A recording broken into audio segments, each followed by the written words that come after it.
Hello and welcome to SAFC Fan TV Extra Time, where we're joined from some of our friends from Newcastle. We've got Lee and Joe from Newcastle Fans TV. How we doing, boys? Joe's frozen. Yes, he just looks at me like that all the time. Got to build that confidence up, you know, lads. We're doing great. Thank you very much for having us on. Obviously, you guys are popping on our channel as well, so make sure even if you're from the enemy side, come over our channel because we've got these lads on as well. So yeah, thanks for having me on. Nice one. So we just kind of wanted to get your thoughts on, what's your thoughts on the derby? It's been a long time coming, 7 year. A lot's changed from our side and your side from then. So what's your kind of general thoughts on the up and coming game? I'll go first, then Joe. So yeah, you have mentioned a lot because Sunderland can't get back in the Premier League. There's one. I'm off on one.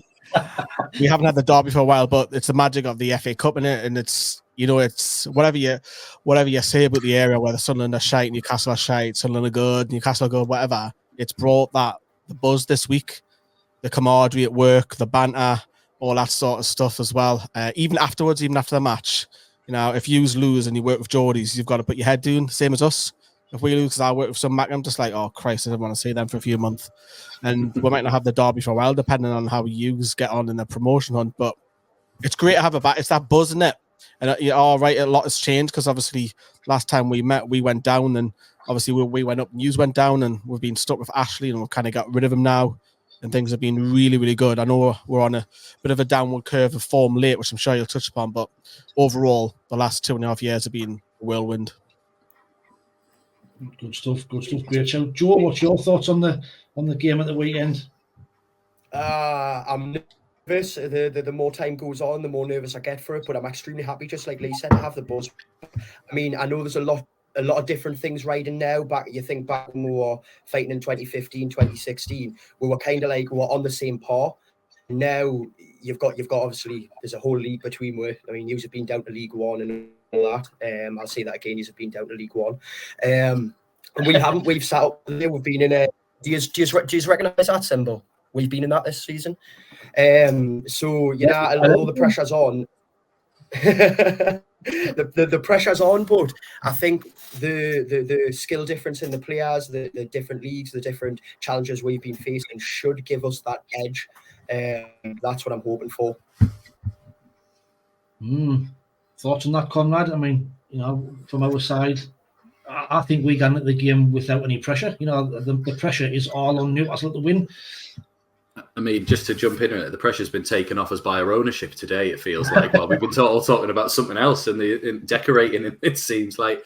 It was one of them where... It looks like the Black Cat's ball over here, lads. I set him up, you knock him out, you got to... It was one of them that was like... you're obviously the rivalry's still there, but because it had been so long, it sort of, I don't want to say it faded, but it just sort of, it was always on the back burner, I think, between us, because it was just, we weren't playing each other for so many years, and sometimes even in League One, we were out of the FA Cup before we even got a chance to get to round 3 or anything like that. So it just, on the day the draw was made, I remember our WhatsApp group was just going mental. I wasn't watching it, and they were just like, we've got him, we've got him, and it was this race of emotions just came flooding back, and that sort of thing of like the excitement, the nervousness, the sort of, oh my God, like I work with 4 Geordies, what's it going to be like? Yeah. And then thought, oh shit. then there's the oh shit side of it. But then it also felt a bit like, well, we've got now to lose here. We're expected to get beaten and beaten well. Yes, there's injuries and poor form at the moment from yous, but you're still a quality team. I mean, we saw that against Liverpool the other day. Even when you've not got your first team out, even though they were firmly on top, you were still keeping yourself in the game and clawing yourselves back into it at any moment from opportunity. So you're not a bad side by any means at all. But I'm just more concerned, and I don't know if you know this, and I've said to the lads earlier on, Sunderland don't tend to do well when the pressure's on. In any recent game. So even when we put pressure on ourselves a bit, like when Alex Neil came back with Stoke and we were all like, got to be up for this game, got to beat him, got to do it, and they turned us over 5-1 at our own place, and you're a bit like I don't want us to over-egg it. We just need to stay calm during the game and not let Dan Neil shout at referees because he gets sent off in those games. Like that's what happens. I mean, I think from our point of view, we just want to geese a good game. That's the majority of the fans that I've spoken to from our side. We just want to geese a game. You know, we're expecting to get beat. We just didn't want to get battered. That's the thing, I think, Mike, in it. That's what we kind of look at it. That's what you're looking at. I don't expect you. As long as Bradley Dack remains injured, we've got a chance as far as I'm concerned. So, yeah, it's all, like I've said recently in our live there, that as a Sunderland fan, everything seems to be pointing as good signs, which our track record means that we're probably going to get trounced, but it's like your form in the cup and stuff like that, which is probably what makes Joe nervous. As he's saying, he's getting more and more nervous, and it's because of your current run of form, how you've done in cups against teams like Cambridge and stuff like that. So, I mean, the fact there's £100 million difference in the teams might not matter at the end of the day. It's what, if your lads can turn up with their head on the shoulders, or if it's just gone within the first 5 minutes, because your away record alone is touch and go this season. But they did play in red and white, that one team they beat. That's a very good point. 8-0 Whose side are you on? I'm not on the side. I'm pointing out the sort of consistencies. But you played in green, and you said that day you're not good in green, I think. So nah, we're awful in green. I don't know what it is. It's just, I don't know if it's the pitch or something, but every time we're playing green, every time we see ourselves in green, we're like, oh no. Aye. And I think we are playing in green. So I'm hoping I'm pleasantly surprised and we'll bring up the navy one. It always, I don't know if we won't be in black and white, obviously. I don't know if you find this. Well, no, if you're in black and white, you blend in with the rest of our stadium. See, in that line, we might wear our waistcoat. We'll probably let you play in the whole kit. Do you think the same as me that when we're not in red and white and black and white, it just doesn't quite feel the same on the day? Like there's a little bit taken away sometimes still. Do you ever think that? Because I always think when you turned up in grey that time, and it's like it should just be black and white, red and white. Is it because your newest kit has got a lot more white than what it normally does? So that's it's got the big sort of arch across the top. So that class is a kit clash, and down the years we've played in different colour shorts, haven't we? Just to get that red and white top on or black and white top on. We've all played in like the white short or black short or whatever. It does a little bit because it's as I say, it's like. It's all the Mickey take and the wind up and the banter, and as I say, in the shirt, and obviously what your owners and whatever have done the day, and obviously take the Mickey out of us lot and our owners and what have you. And it's that camaraderie that we've, like I say, missed. And black and white represents Newcastle, and we all know red and white represents Sunderland. It's your DNA, isn't it? Yeah, that's it. I mean, what do you think, Wayne? Having been unseated from your own seat for this game. Well, I'm still. I'm in your seat, Wayne. Actually, he's under the banner. Actually, one bit of saving grace is my seat's under the covers. That's been blanked out, so that there isn't any Newcastle fans sitting on my seat, which is a little bit of a saving grace. But I'm coming from hiding from the game, or I mean, I hope not at 90 minutes. Well, I just wait. I mean, I've been 4 months since we found out. We knew it was coming, but like I didn't know. It's just. I mean, if it had been the other way around, has it happened to you where you have had to move at some point when it's been a cup game? I think it happens pretty right there, but it's not often, Wayne. But remember, it is the FA Cup rules. We played Luton a few years ago before the takeover, and we won 3. I think it was 3-1, and Luton had 7,000 of them up. So if it went to replay, I think it went to replay. I'm sure I've heard and read that he's got the same allocation if it goes back to St. James's Park. So, I mean, if we had not that I want the replay, but again, if we had the replay, again, you've got that build up, the buzz, the excitement, and all that to come again. Good job it wasn't a replay against Luton. 7,000 would have filled the stadium. Down there. Yeah. Kenilworth Road would have. I think it's when they were top of League 2, I think. So it was a few years back. About 4 or 5 years back. In terms of the game Saturday, do you think that Eddie Howe will dare play a weekend team? And bear in mind, we know how many injuries you've got at the moment. Would he dare play a weekend team? I mean, if we do win and somehow pull off a great result, that just puts more pressure on him? Is he under pressure? Sure. I wouldn't really say that he's under pressure at the moment. I mean, there's a lot of, I think if we lost, we would have a massive, massive fan base turn on it, being the first derby in so long and how high expectations are for it at the moment. Like you were saying before, a lot of the expectations are on us. We're the ones who are standing there as the bigger team, the ones who are more money, all this sort of stuff. And I don't think the pressure's on him right now, but this game is make or break for us and for Eddie Howe for the rest of the season. So that's where a lot of my nerves fall. Not so as much, I've been a long time. I don't want it out the FA Cup, yes, but it's more the pressure that it'll put on the team, the pressure on certain players. Bruno Guimaraes, it's the first time he's going to be playing in sort of high-profile derby game, and he gets very, very into it with hands. He's already said he's own Baines a Geordie, and I'm just hoping it doesn't get players like that and they come out and they make big mistakes. I think it's a strong first team, as many of our fit players as we can. Go out there and just use as much experience as we can from the recent year and a half against us. I think that's going to be the best bet for it, pretty much.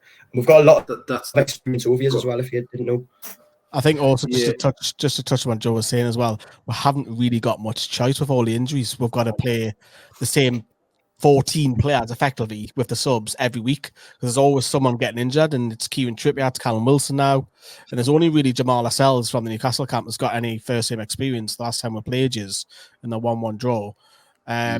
Obviously we'll look at the local lads, like if Dan Byrne, even Paul Dummett on the bench, Sean Longstaff, they'll all be saying to the foreign lads, look, this is what it means to us, this is what it means to my family, this is what it means to every single and obviously your team as well. I don't know how many Mackhams are in your team, but I'm sure it'll be the same vice versa. They'll all be saying, look, my family are half black and white, my other family are red and white, all my family are red and white, or all my family black and white. It means like you've got to hammer home what it means, and I think there will be probably a culture shock for one or two of them, because they'll be like, oof, this is tasty, not being one of these. Like, Joe's obviously mentioned Bruno, but Joe Litton as well. He loves it.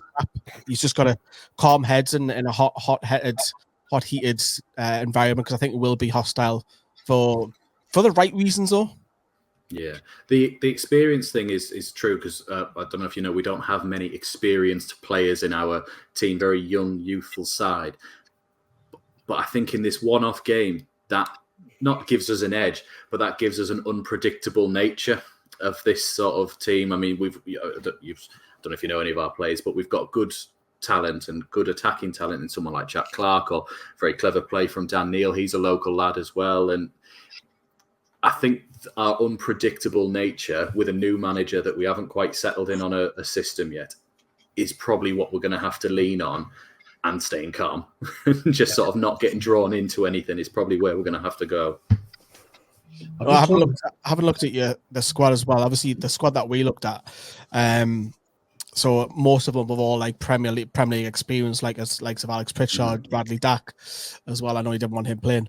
There's players that have had spells out, yes, in Premier League clubs, and a lot of them are all kids, as you say. I was looking at the squad last night; they're all 20, 21, 22s. A lot of French.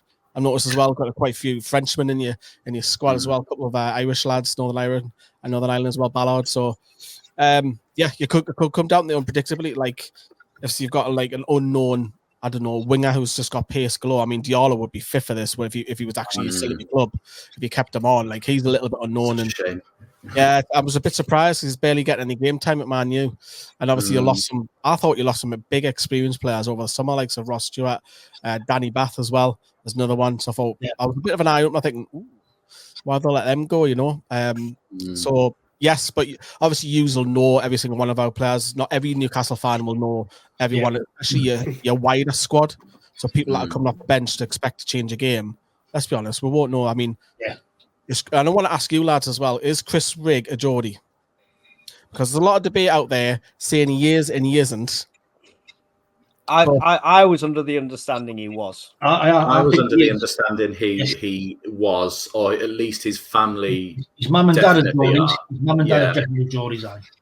I think it could end up being like a callback thing where he obviously plays for us and he does well for us while he's playing. And then when he goes, you'll see where allegiances may lie later on. However, I don't know if he's going to be playing in this game.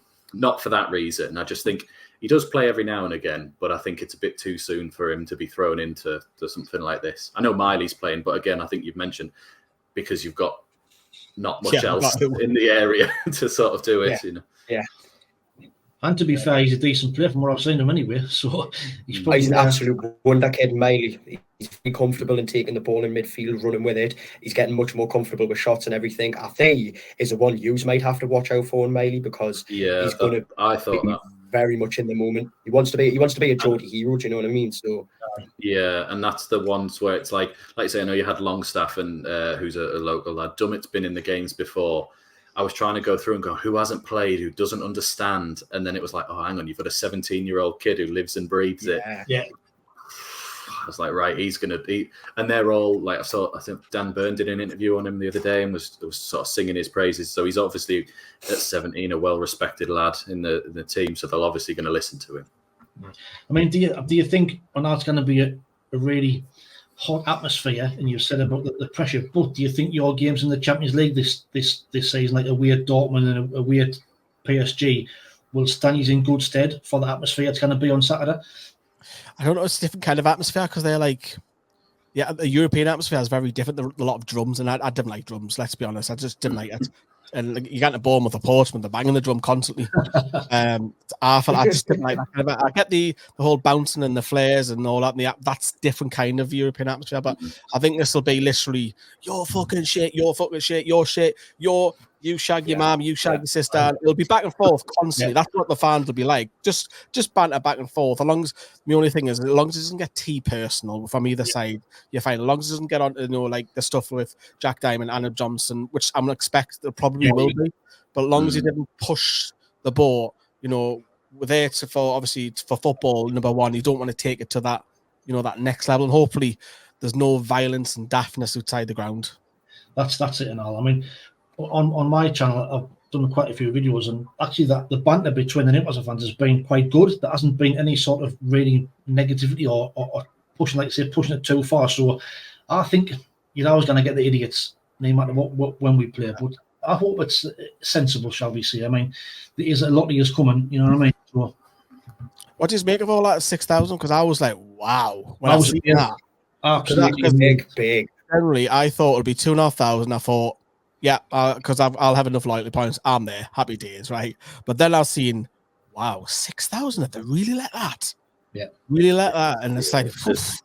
There's been a lot of questionable decisions on this one, which some might have been made for the right reasons and some might have been made for the wrong reasons. But that's something we need to have a look at after the game and sort of not let it distract, especially the stuff today. But the 6,500, I get it. It might be like you said, if they're talking about a return leg, maybe if they're talking about that sort of option and who can go from our side, of course, maybe that's part of it. But there's been some questionable decisions made, definitely. Well, that's it. I mean, on about our safety officer is apparently a Newcastle fan.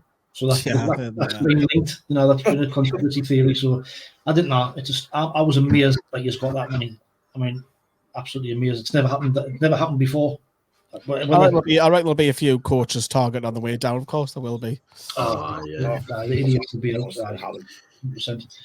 But we'll wrap up. Well, before we go, we'll do some score predictions. So, Joe, what's your score prediction for Saturday? Don't say 8. I think it's generally no. I'm going to know. No, I generally think it's going to be a very competitive game, but I think Newcastle are going to edge it with a sort of 1-goal win margin. Maybe it's 2-1, 3-2. I just hope there's no red cards and it's a really, really fun game back and forth. I'm going to go 2-1 Newcastle.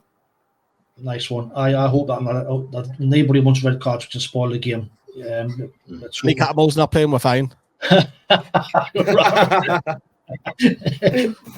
Lee, what's your prediction? How do you think the game's going to go? Do you know, I haven't given a score prediction all week and you put us on the spot and I'm like, put you on the spot now. Because I don't think it'll be like a one-way traffic. I just didn't. I think it's because it's the derby and it means like there'll be a few aggressive tackles. Hopefully there's no daftness red cards out of that. But I think it could literally be very tight. It could be like, you might take the lead, we'll come back.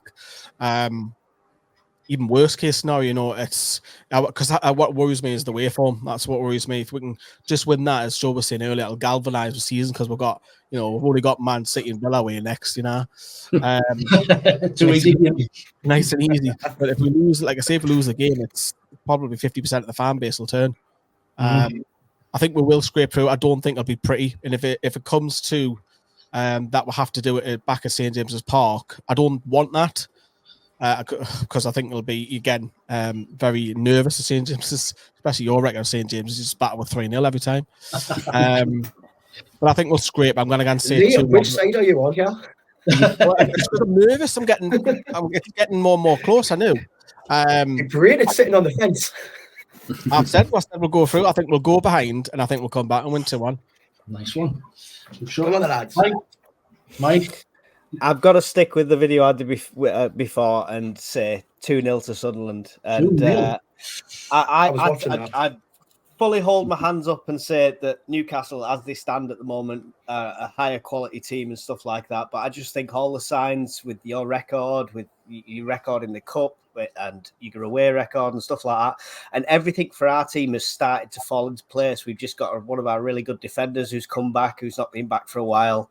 Jack Clark's absolutely on fire. I just think the stars are aligning. 2-0 to Sunderland.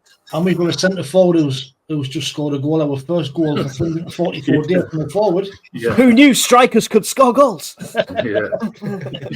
Nice one. Conrad, what are you going for?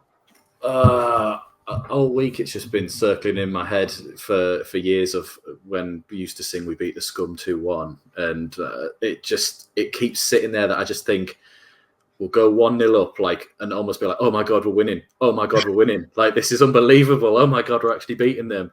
You'll pull one back, and then I just think we're gonna pox one in at the end, I know there's no VAR, which we haven't mentioned on here, so 09, the shithouse that he is might handball it in and VAR doesn't check it or something at the end, and he piggybacks the referee on the way out or something just because he's a bit of a mad one or something. So if that happens, I think the police are in for a very, very busy afternoon.